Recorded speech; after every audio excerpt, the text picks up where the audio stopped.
ప్రతి పేదవాడికి సొంతింటి కలను అందించే దిశగా ప్రభుత్వం అడుగులు వేస్తోంది. కానీ ప్రభుత్వ అధికారులు పేదవాడి కష్టాలను మాత్రం పట్టనట్లుగా వ్యవహరిస్తున్నారు.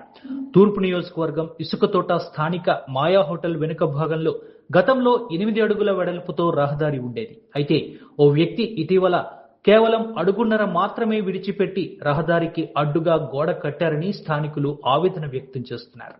కేవలం అడుగున్నర రహదారిని వినియోగించడం తమకు తీవ్ర ఇబ్బందికరంగా ఉందని పేర్కొన్నారు. సుమారు 30 కుటుంబాలు జీవనం సాగిస్తున్నాయని, వారిలో గర్భిణీలు, వృద్ధులు, వికలాంగులు అధికంగా ఉన్నారని వాపోయారు.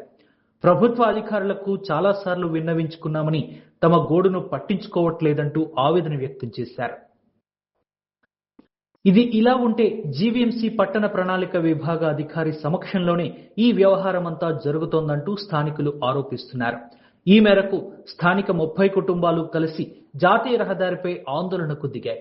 తమకు న్యాయం చేయాలని బాధితులు జాతీయ రహదారిపై నిరసన చేపట్టారు. తక్షణమే తమ సమస్యను పరిష్కరించాలని, లేకుంటే ఆందోళన బాట పట్టేందుకు తామంతా సిద్ధంగా ఉన్నామని ఈ సందర్భంగా హెచ్చరించారు.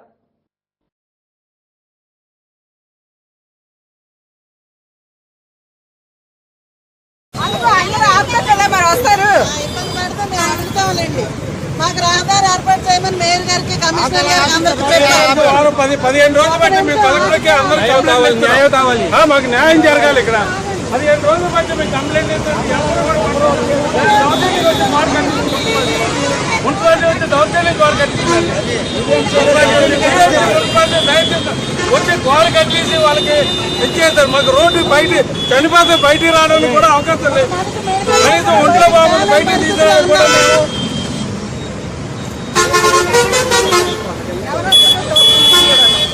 వెళ్ళడానికైనా వీల్లేదు.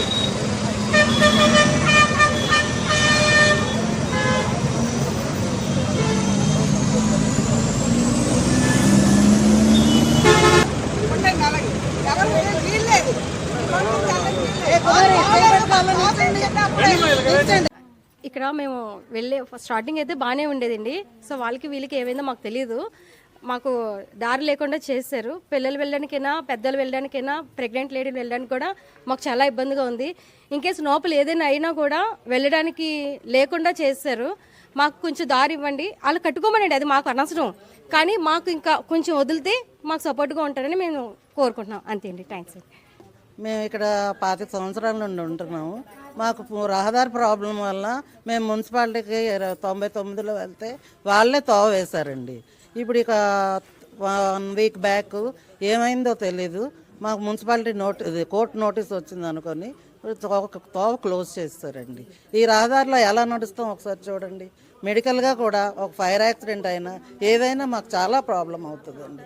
మాకు ఏం అక్కర్లేదు, మామూలుగా ఒక 3 అడుగుల వరకైనా నడిచేదానికి, మెడికల్గా ఎవరినైనా తీసుకొని వెళ్ళడానికి ఏ ప్రాబ్లం లేకుండా మున్సిపాలిటీ వారు మాకు చేస్తారని. మేము 20 సంవత్సరాల నుండి డ్రైనేజ్ లేదు, ఒక మున్సిపాలిటీ వాళ్ళు లోపలికి రానివ్వరు, మాకు నడవడానికి మామూలుగా ఉన్నది. ఇంకేమైనా ఫ్రీగా ఉన్నట్టు చేస్తారని మున్సిపాలిటీ వాళ్ళు మేము కోరుకుంటున్నామండి. అంతకన్నా మాకేం లేదండి. లోపల ఒక 15 కుటుంబాలు పేదవాళ్ళే ఉన్నారండి. వాళ్ళు మేము ఉండడం వల్ల అలాగా ఏదో నడుస్తున్నారండి మా ధైర్యంతో. అంతకన్నా ఇంకేం చేయలేకపోతున్నాం. వీళ్ళతో అసలు ఏ ప్రాబ్లం పెట్టినా మేము వాళ్ళతో ఎదుర్కోలేకపోతున్నాం అండి. ఈ పక్కన 8 అడుగులు అన్నారు, ఇప్పుడు 2 అడుగులు అంటే మేము ఎలా నడుస్తామండి? ఇటు అడుగు కూడా లేదండి. ఒక మనిషి నడవడం చాలా కష్టంగా ఉంది. ఒకసారి మున్సిపాలిటీ వాళ్ళు మా కోసం వచ్చి చూసి మా ప్రాబ్లం సాల్వ్ చేయమని మేము చెప్పాము. వాళ్ళు వచ్చారు, మరి ఏం చేస్తారో తెలియదండి. కలెక్టర్ గారి దయ, మున్సిపల్ కమిషనర్ గారి దయ. అవసరాలు బట్టి ఇల్లు కొనుక్కున్నాము. అప్పుడు వాళ్ళు పిల్లల్ని తీసుకురావడానికి అన్నీ బాగానే ఉండేవి. ఇప్పుడు మాకు చాలా ఇబ్బందిగా ఉంది. పిల్లలు తీసుకెళ్లాలన్నా చాలా ఇబ్బందిగా ఉంది. ఈయన మా చిన్నాన్న గారు, తనకి ఒంట్లో ఎప్పుడు ఎలా ఉంటుందో తెలియదు అసలు. లాస్ట్ టైము ఒంట్లో బాగపోతే కొంచెం వీల్ చైర్ మీద కూర్చోబెట్టున్నా తీసుకెళ్ళగలరు. ఇప్పుడు మాత్రం ఇంకెలా తీసుకెళ్ళాలి? నేనే బయటకు వెళ్ళడానికి తిరిగి వెళ్తున్నాను. ఒక పేషెంట్ని తీసుకెళ్ళాలంటే ఎలా తీసుకెళ్ళాలి చెప్పండి సార్? ఒక ఫైర్ యాక్సిడెంట్ అయినా మనుషులు బయటకు వెళ్ళి గబగబా వెళ్ళడానికి తోవలేదు. మా బండి లోపల ఉండిపోయింది. ఆ లోపల నుంచి బయటకు వెళ్ళట్లేదు అసలు. ఇప్పుడు బయటకు వెళ్ళాలంటే ఆ బండిని ఎలా తీసుకెళ్ళాలి? అసలు మనుషులనే తీసుకెళ్ళలేకపోతున్నాం, బండిని తీసుకెళ్ళలేకపోతున్నాం. ఇప్పుడు ప్రెగ్నెంట్ లేడీ ఉంది, తనకి రాత్రి అప్పుడు పెయిన్స్ వస్తాయి. తనకి ఎలా తీసుకెళ్ళమంటారు చెప్పండి సార్? ఇగోండి పాప ఉంది ఇక్కడ, ఆ పాపని ఎలా తీసుకెళ్ళమంటారు? తనకి ఏ రాత్రి ఎలా ఉంటుందో చెప్పలేము. ఒక మనిషి పట్టుకొని తీసుకెళ్ళాలంటే ఎలా తీసుకెళ్తాం? ఒక మనిషి వెళ్ళడానికే తోవలేదు అసలు. ఇప్పుడు ఈ పాపను ఎలా తీసుకెళ్తాం చెప్పండి సార్? దయచేసి మీరు కొంచెం ఒక 2 అడుగులు కొంచెం అటింగ్ చేసి కట్టుకున్నా చాలు మాకు. మనిషిని పట్టుకొని తీసుకెళ్ళడానికి ఉంటే చాలు మాకు, అంతకన్నా ఏం అడగలేదు.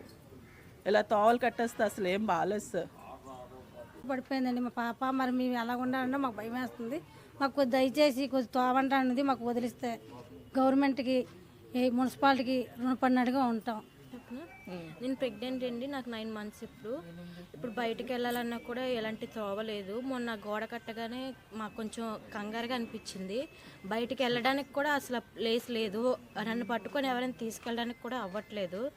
ఒక 3 అడుగులు తోవలాగా మాకు ఉంటే ఇక్కడ లోపల చాలామంది ఉన్నారు, వాళ్ళందరికీ కూడా న్యాయం జరగాలని కోరుకుంటున్నాం. పేరు అప్పారావు అండి, కెనరా బ్యాంక్ రిటైర్మెంట్ అయిపోయాను సార్. మాకు మున్సిపాలిటీకి సీతారామ సామాన్ల వాళ్ళు, ఈ చుట్టుపక్కల వాళ్ళకి ఒక 20 ఫ్యామిలీస్కి 25 మంది ఫ్యామిలీస్ ఉంటారండి. వాళ్ళందరూ కూడా అర్జీ పెట్టుకుంటే దాని మీద మాకు కమిషనర్ గారు విద్యాసాగర్ గారు వచ్చి చూసి ఆయన దగ్గరుండి 200 అడుగుల పొడవు మీద 81 అడుగు ముగ్గురు దగ్గర కొని తీసుకున్నారండి. తీసుకొని మాకు సీసీ రోడ్ వేశారండి.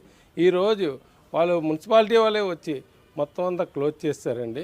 వాళ్ళు ఇప్పుడు ఈ లోపల ఉన్న పేద ప్రజలు ఉన్నారండి, వాళ్ళ కోసం మేము ఉన్నామండి. వాళ్ళు పాపం వాళ్ళు రెంట్లు కట్టుకోలేక బయటికి వెళ్ళలేక గవర్నమెంట్ ఎంతో సపోర్ట్ చేస్తుంది, ఇల్లులు ఇస్తుంది. వాళ్ళు ఇల్లులు కట్టుకొని అక్కడ వెళ్ళలేక ఇక్కడే ఉండిపోయి పాపం చాలా జీవిస్తున్నారండి.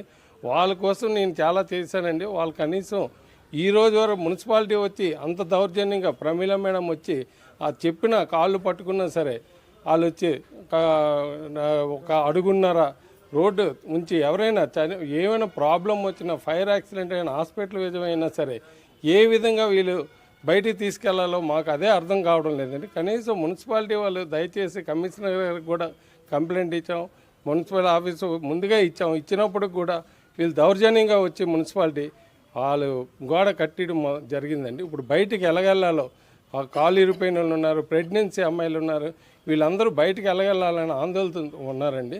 దయచేసి మీరు ఎలాగైనా సరే ఈ రోడ్డు ఇప్పిస్తారని మేము మున్సిపల్ కమిషనర్ గారికి, కలెక్టర్ గారికి, ఎమ్మెల్యే గారికి వాళ్ళందరికీ దయచేసి మేము కోరుకుంటున్నామండి.